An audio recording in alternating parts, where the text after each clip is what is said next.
It is January 20th, Martin Luther King Day, Inauguration Day, and Donald Trump is now the 47th president of the United States.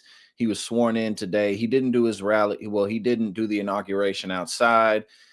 I think probably because he was worried about crowd sizes, because, of course, he has the brain of a 12-year-old. But regardless of him doing it inside or outside, he is now the president, love it or hate it. And he is set to attempt to end birthright citizenship. Keyword attempt, because that goes against the 14th Amendment. The 14th Amendment of the United States, which makes it such that anybody born on American soil is a citizen. This is not something that only exists in America.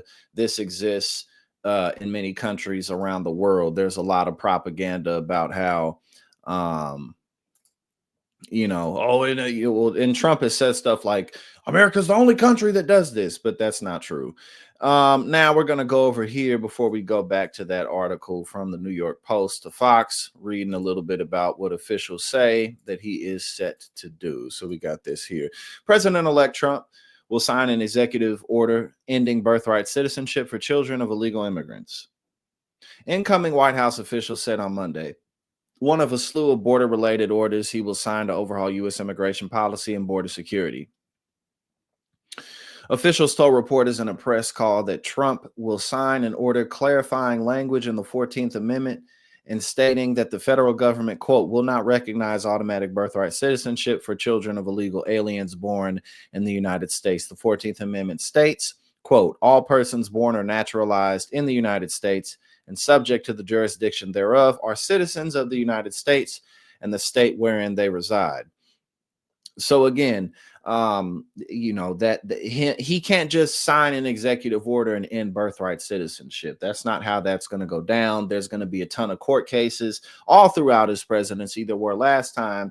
But if he just tries to arbitrarily go against the Constitution for stuff like this, it's not just going to fly. It's not just going to happen. And that doesn't mean that he's not going to be able to get away with quite a bit of his agenda.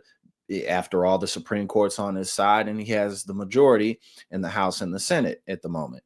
But that doesn't mean he can do things like just end birthright citizenship. So that's going to be all up in court. Some legal experts have said that such a move is a constitutional change and cannot be made by executive order. The move will almost certainly face a challenge in court from civil rights groups and immigration activists. Trump advisors and some conservative legal scholars have previously argued that the idea of giving birthright citizenship to children of illegal immigrants is based on a misreading of the amendment. Yeah, so everybody tripping. And Trump signing a bunch of executive orders today. We'll go over some more of them in some other videos. Let me bring this one back up here. Let's see. Here we go. All right. Incoming President Don. Okay, well, we don't really need to read over the rest of this. These are just some of the pictures, but he's signing like 200 executive orders today. He's going after diversity programs in the federal government. He's looking to end those. So we're going to go over that in this next video. But again, birthright citizenship is something that is constitutional. He can't just end it willy-nilly because he feels like it. I got a video pulled up of Rachel Maddow talking a little bit about it, basically. But we don't really need to watch it because there's not much else to say. I mean, well, in regard to this, we don't need to see Rachel Maddow say it. But at the end of the day, Donald Trump's agenda is very damaging to the American economy. Now, however many people he's going to deport, we're about to find out. But if you take undocumented immigrants out of the economy, as we know, many agricultural jobs, service jobs, construction jobs won't be filled. Americans oftentimes either don't want to work these jobs, or employers don't want to pay American citizens because you have to pay them more.